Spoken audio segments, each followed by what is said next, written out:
Wala to guys, nagkakandabangan na sa Dragon, kanya-kanya strategy talaga, no? Pero kung ako dito talaga, buksan ko na kaagad yan, tapos mag-aabang ako ng nade lang ko yung bago, wala na. Tapos ang problema dyan.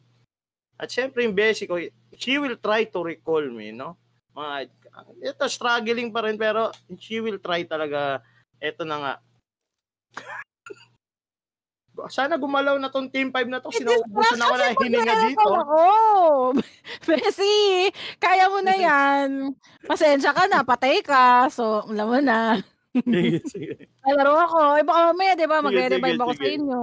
So, sige, ako nung bahala dito. Do not touch me. Do not touch me. Do not touch me first.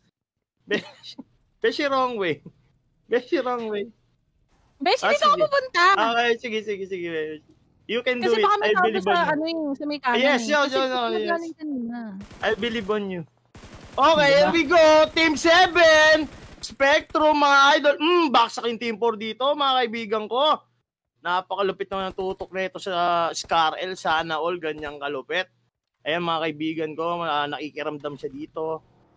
Anong gagawin ng Team 7 dito? Ipupush ba? Ayan na nga ako, ipupush na nga ako dito. Sila Arturo dito, yung Team 4, no? Tandang-tanda ko yung team dito ni Arturo.